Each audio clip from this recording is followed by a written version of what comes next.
Este es su programa, Las Verdades Como Son, presentadas por Iglesia de Cristo, Ven Señor Jesús. Me da mucho gusto contar con su teleaudiencia y una vez más me acompaña la licenciada Gaby en este programa. Y Gaby, bienvenida.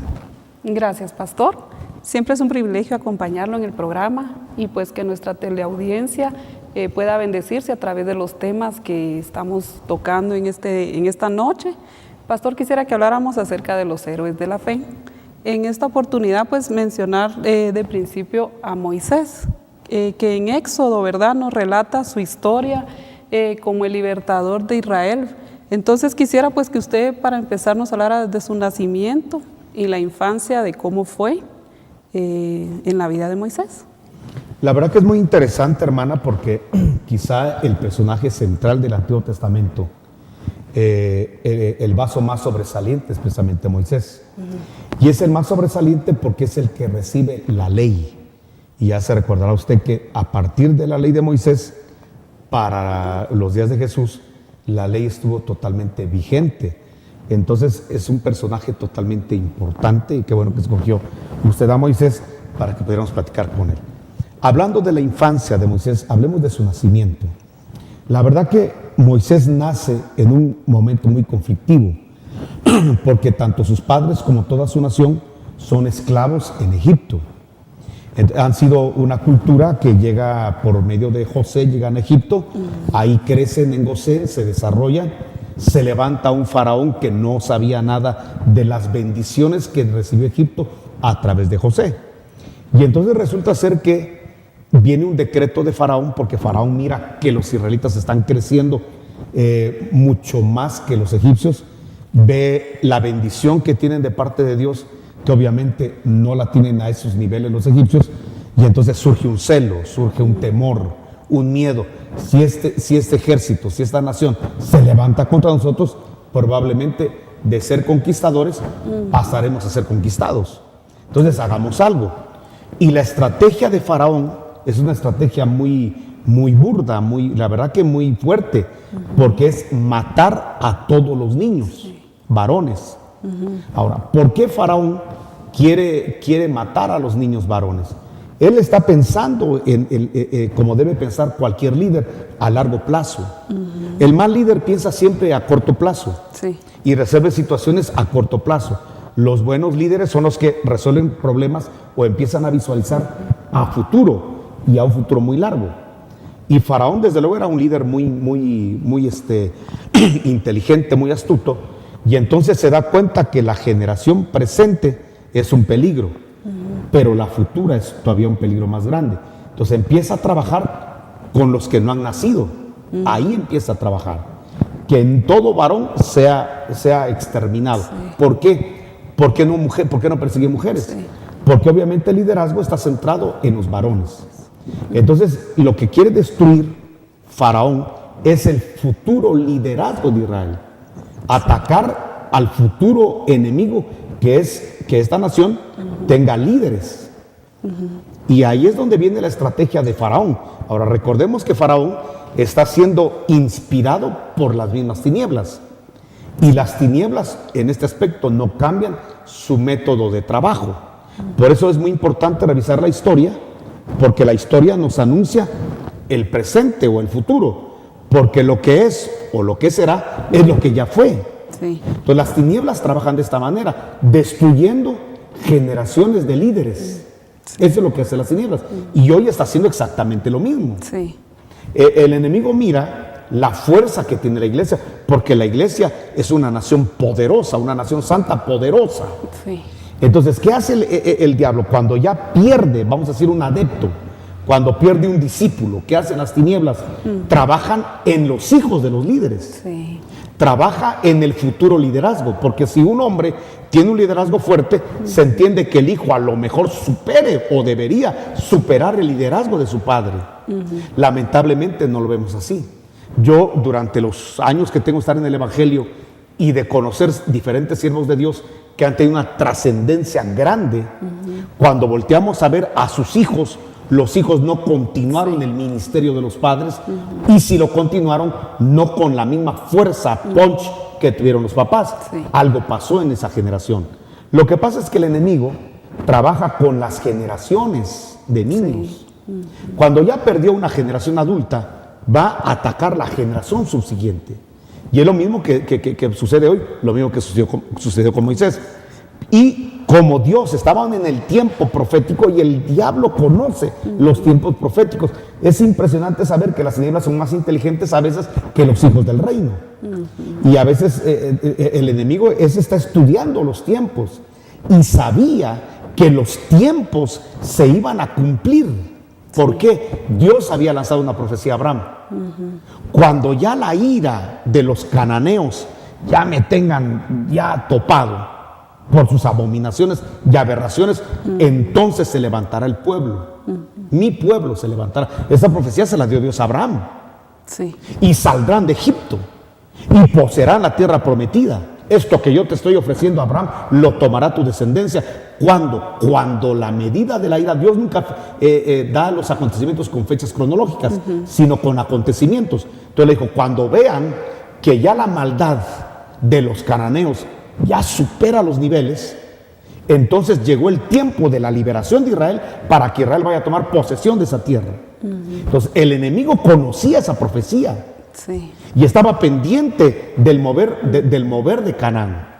Y cuando ve que en Canaán ya la gente, como dice la Escritura, es sumamente idólatra, ocultista, consulta las estrellas, se ayunta padre con hija, hijo con mamá, con suegras, cuando ya hay una situación sexual en Canaán tan abominable que hasta los hombres se echan varones con varones y hasta con animales. Entonces llega un momento en el cual el mismo diablo sabe que ya se acerca la liberación. Entonces, ¿qué hace? Ataca el liderazgo de Israel. Y le voy a decir una cosa, hermana, por los acontecimientos que vemos, porque el diablo conoce la Biblia, el diablo sabe que le queda poco tiempo, sabe que los días se le acortan, se termina el tiempo. ¿Por qué? Porque la maldad del hombre y en la iglesia está marcando un tiempo profético en el cual Dios puede sacar de repente, puede en cualquier momento arrancar a su pueblo de esta tierra y llevárselo a la Jerusalén celestial, que es el arrebatamiento de la iglesia que todos los cristianos estamos esperando y nos preparamos para ese día. Sí. Y estamos en la expectativa de todo lo que pasa en lo político, económico, social, ecológico, de revisar que todo está marcando que los días se acortan. El Señor viene por su iglesia. Sí. Pero entonces, ¿qué hace el enemigo? Estratégicamente, como ya se acerca el éxodo de la iglesia, entonces ahora lo que hace es atacar el liderazgo. ¿Cómo ataca el liderazgo? Atrofiando a nuestros jóvenes, atrofiando a nuestros niños, desde el vientre de sus madres. Por eso, si algo tenemos que cuidar es a nuestros hijos. Si algo tenemos que proteger es a nuestros hijos. Porque de alguna manera viene un ataque, y estamos viendo eso tan fuerte, que incluso para elegir presidente en este país, en las elecciones pasadas, la gente no votaba por gente inteligente. El pueblo de Guatemala no votó por gente capaz, sino que votaban por el menos peor. Sí. Fíjese que eso no me dejarán mentir, porque eso fue un calor que se movió en las elecciones pasadas y que en Estados Unidos está pasando. Y que es la primera potencia mundial. La gente no está votando por las mejores propuestas, sino que lo que se mueve en el calor del pueblo es votemos por el menos peor. Sí. Votemos por la propuesta, o sea, no tenemos un buen liderazgo, tenemos un mal liderazgo, pero de los dos malos, pues escojamos el que esté mejorcito de los dos malos. Sí, así es. Eso es lo que está hablando, es que hay una crisis de liderazgo positivo, de liderazgo espiritual, porque mal liderazgo hay. Sí. ¿Quién está moviendo jóvenes detrás de música diabólica? Hay, y están teniendo éxito. O sea, que sí hay liderazgo, pero está torcido. Sí. ¿Quién lleve a los jóvenes a drogas? Hay. Jóvenes que llevan a otros jóvenes al alcoholismo. Hay, a las drogas sintéticas. Hay, a la fornicación. Hay. Y son tan buenos líderes que están llevando masivamente a jóvenes a tomar, a fornicar, al suicidio. O sea, sí hay liderazgo, pero lo ha tomado las tinieblas. Sí. Entonces, lo importante de Moisés es que tuvo dos padres inteligentes, piadosos y temerosos de Jehová, que lograron preservar a su hijo. ¿Me explico? Sí. Y creo que Moisés nos anuncia desde el principio que es importante y básico que los padres tengamos un cuidado sobre nuestros futuros hijos, perdón, sobre nuestros hijos, porque los hijos nuestros van a marcar el futuro de liderazgo de esta nación, de esta ciudad. Sí, eso que dice es importante, ¿verdad? Porque se ha perdido ese interés de los padres hacia los hijos. Bueno, ya es rebelde, pues me aparto y que mire qué hace, pero no es la función. Aquí nos está mostrando. O la tontería de muchos, ¿verdad? Ya cumplió 18 años, hasta aquí está mi función, ahora mira qué haces por tu vida. Y creer que los 18 años, que eso no es bíblico, ya marca la separación del hijo a los padres. Exacto. Y la verdad que la Biblia marca que la separación de los hijos a los padres debe ser hasta que se casan. Dejará el hombre a su padre y a su madre, claro que tiene que abandonarlos, pero hasta que toma a su mujer y se hace una sola carne. Es decir, que cuando ya se forma un matrimonio de parte de los hijos, es cuando se rompe la dependencia padre-hijo, hijo-padre. Mientras tanto se mantiene o debe mantenerse.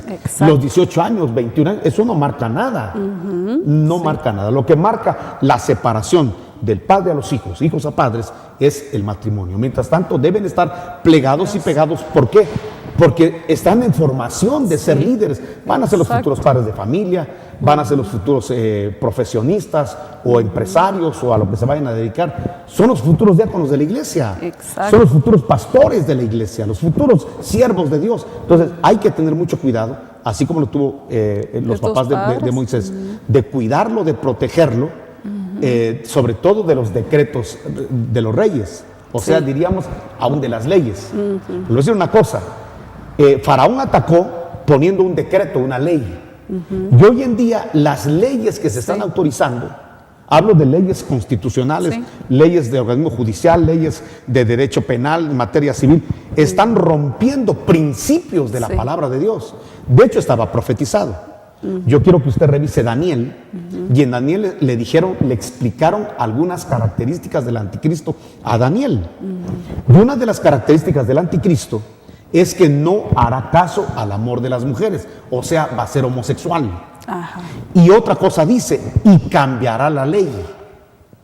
Entonces, cuando hablamos de que cambiará la ley o las leyes, está hablando de que, hermana Gaby, se van a cambiar las leyes morales de la conciencia natural y desde luego de la palabra de Dios. Se van a romper. Entonces ya estamos teniendo leyes antinaturales, que es lo que está pasando ahora, donde ya no hay una protección al matrimonio. Al contrario, se están dando todas las características en materia civil para que se disuelvan, para que se destruyan. Con una parte que ya no quiera, están siendo destruidos. Hay divorcios express en muchos países. Es decir, están habiendo muchas causales o muchas causas que justifican el divorcio, rompiendo el principio del matrimonio, que lo tiene la ley natural y lo tiene desde luego la palabra de Dios registrada y documentada. 2, se están dando leyes para la destrucción del matrimonio. 3, se están aprobando, interesante, que los heterosexuales se están divorciando y los homosexuales están pidiendo la legalización de sus matrimonios. Exacto, Mire cómo se está cambiando la ley, y esto se está viendo con muy buenos ojos ante todos los gobiernos del mundo, sobre todo los europeos, y estamos teniendo, hermana, ya una invasión del espíritu del anticristo a nuestras sociedades, al mundo entero. Y esto va a caminar cada vez más.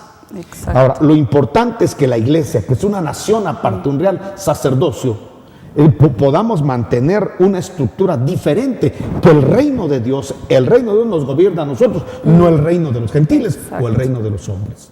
Bueno, lo que le quiero decir, hermana Gaby, es de que estamos viendo a Moisés, y me gusta mucho que haya escogido a Moisés, porque desde el génesis de su vida estamos viendo que gracias a los padres se preservó la vida del futuro libertador de Israel. Así es. A veces en la casa no sabemos, ese bebecito tan bonito que tenemos, un peloncito, cachetón, no sabemos para qué vino a la tierra. Pero ahí puede venir un Moisés, ahí puede venir un Pablo. Entonces, tenemos que tener todo el cuidado de que esos Moiséses y Pablos les preparemos un ambiente espiritual y un ambiente adecuado para que vengan a ejercer la función por la cual fueron predestinados. Exactamente, sí. Eso que usted dice es muy importante, porque a veces ni nosotros mismos como padres hemos descubierto lo que puede llegar a ser nuestro hijo. Y no solo es para él mismo, sino para una generación completa, ¿verdad? Entonces, pastor, ¿cuál fue el ministerio realmente de Moisés? Bueno, la verdad que tuvo, vamos a ver, yo lo voy a llamar de esa manera, para que lo contemporicemos. Sí. Moisés era un apóstol. De hecho, la Biblia lo llama apóstol en Hebreos, si no estoy mal, es capítulo 5. Ahí es donde establecen un ministerio apostólico del Señor Jesucristo para el nuevo pacto y el ministerio apostólico de Moisés para el antiguo pacto.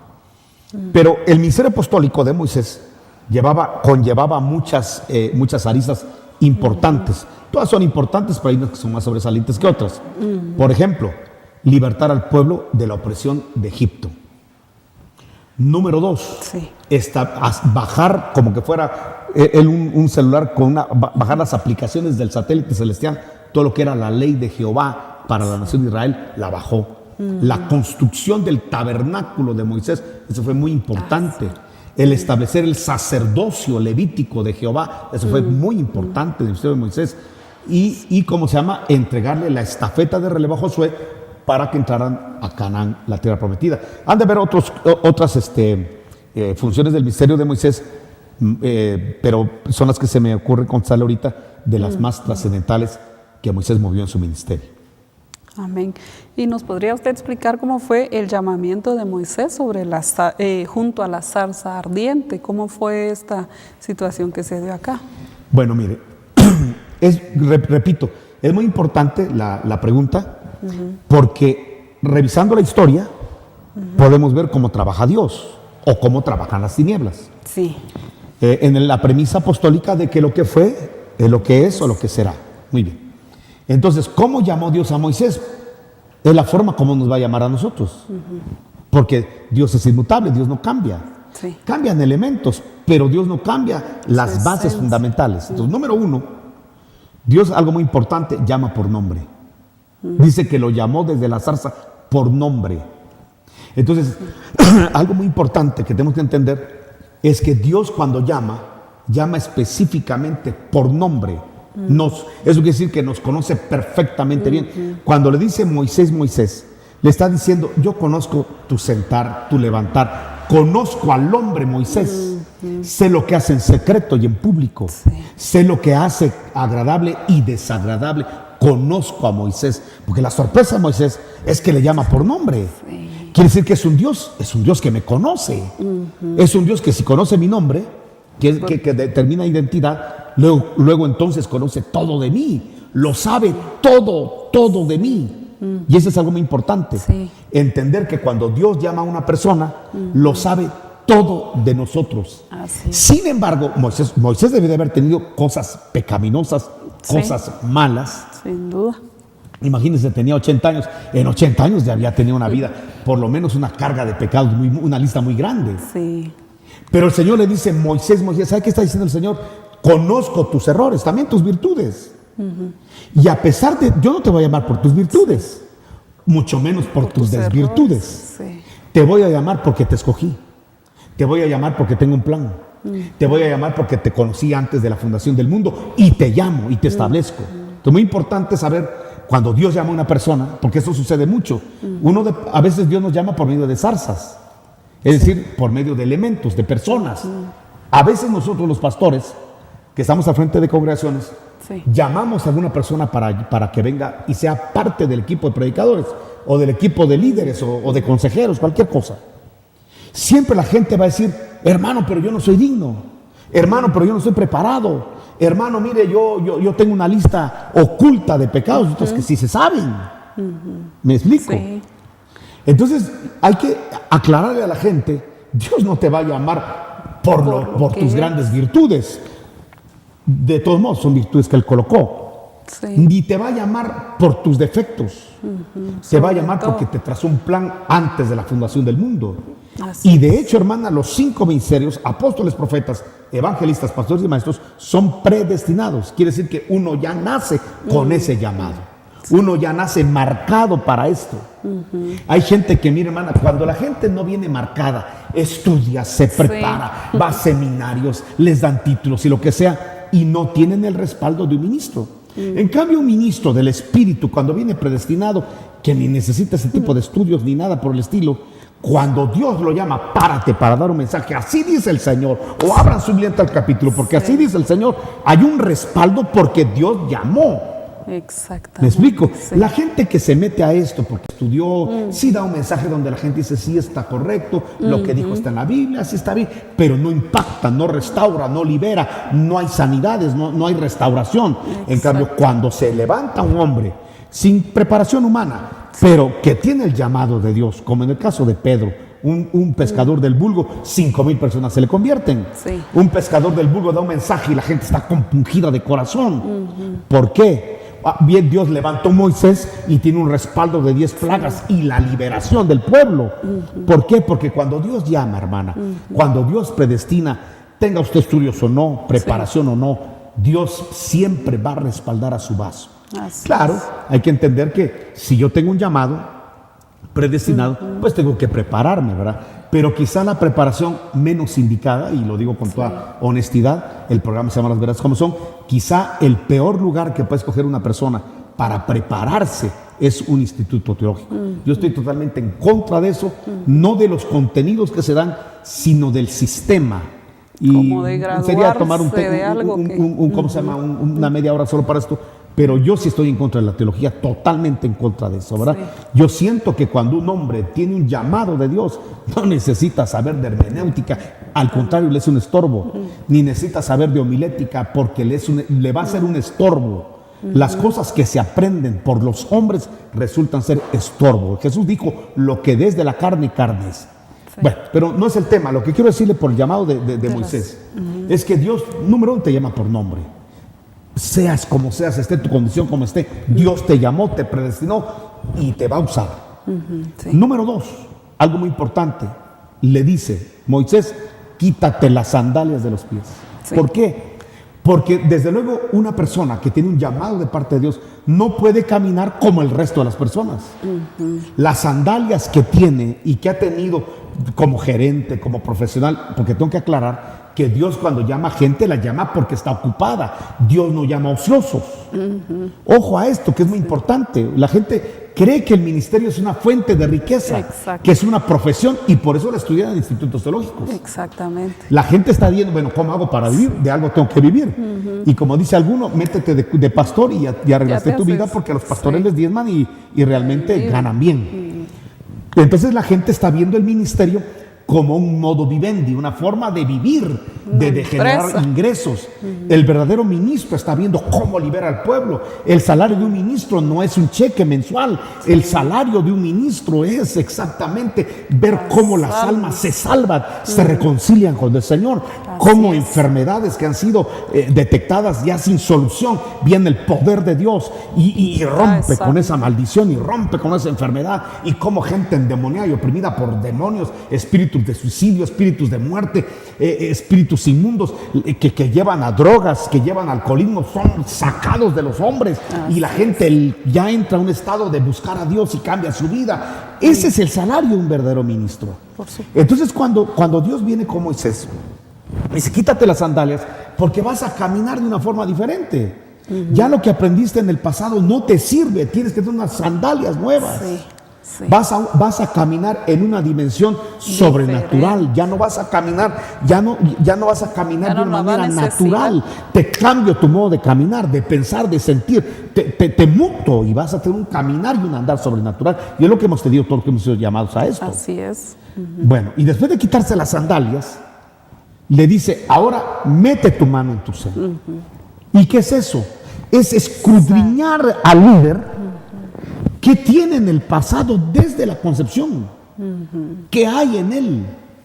Porque ya ve usted que la gente se siente inepta. De hecho, Moisés dijo, Sí. yo no puedo, te estás equivocando de Por él hombre. mismo, yo ¿verdad? no puedo ser, yo ni hablar puedo. Exacto. Me chiveo cuando veo mucha gente, en fin, empiezo a sudar y tartamudeo. Entonces le dice el Señor, aquí quien te está llamando soy yo. Sí. Y cuando Dios llama, Dios equipa. Exacto. Cuando Dios llama, Dios capacita. Cuando Dios llama, Dios envía y hay un respaldo y una sobrenaturalidad. Entonces viene el caso, por ejemplo, de Moisés y le dice, escudriñate, vamos a ver qué hay en tu infancia, qué hay en la vida intrauterina, porque Moisés era torpe para hablar, era tímido para hablar, Sí. por los traumas que tenía desde su pasado. concepción. ¿Acaso no estamos diciendo que en la concepción de Moisés Fue difícil, ¿no? fue difícil? Imagínense cuando la mamá le dijo al papá de Moisés, estoy embarazada. Y cuando vieron que era un varón, Hermana, esa noticia no era buena, porque ya había un decreto, matan a los varones y las mujeres concubinas de los egipcios. Exacto. ¿Quién quiere que nazca un hijo en esas condiciones? exacto. Si ya le está desgraciando la vida desde que nace. Entonces obviamente no fue una muy buena noticia. Se imagina cuando pasaban los altoparlantes de los egipcios, si hay una mujer embarazada, venga a registrarse porque vamos a, si es varón lo mato, y si es mujer será mi concubina. Eso es algo terrible. Ya desde ahí, ¿verdad? Entonces los 9 meses no fueron muy agradables para la mamá, y el nacimiento, como dice usted, cuando le dicen a la mamá es varón y el decreto es que se muera. Ay, hermana, la verdad que no es una buena noticia, ¿verdad? Sí. Entonces, Moisés viene desde el vientre de su madre, desde su concepción, viviendo persecución. Y por eso se volvió una persona traumada. Sí. Entonces, ¿qué hace Dios? Mete tu mano en tu seno, revísate desde tus orígenes. ¿Qué has vivido en tus etapas de infancia? ¿Qué has vivido en tu pubertad? Exacto. ¿Qué has sufrido? ¿Qué te ha amargado? ¿Qué te ha hecho temeroso? ¿Qué te ha hecho daño? ¿Qué te ha hecho rencoroso? ¿Qué te ha hecho orgulloso, soberbio, rebelde desde tu concepción hasta el momento en que te llamo? Y te voy a ministrar y te voy a dar una liberada de lo que viviste, porque eso es lo que tenemos, un Exacto, Dios sí. que liberta. Amén. Mi hermana, no importa Sí. qué hayamos vivido en el pasado, yo le garantizo que la gente que se acerca al Dios de la zarza Sí. y se escudriña delante de la zarza y saca a luz lo que está escondido como Moisés, Sí. aunque salga lepra, aunque salgan Exacto. cosas malas, difíciles, pecado de nuestros padres ancestrales, Así es. no importa, el Dios Todopoderoso tiene el poder para limpiar, para sanar y para libertar, de tal manera que después le dice, bueno, ahora vuelve a meter la mano. Sí.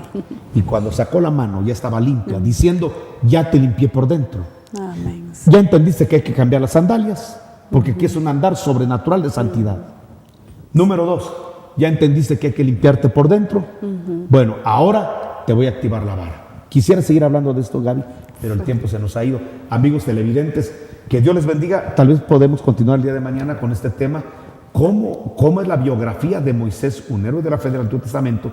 Y cómo vivió, cómo fue su llamamiento, las cosas que le sucedieron, para que podamos revisar cómo estamos nosotros, cómo trabaja Dios y cómo trabajan las tinieblas.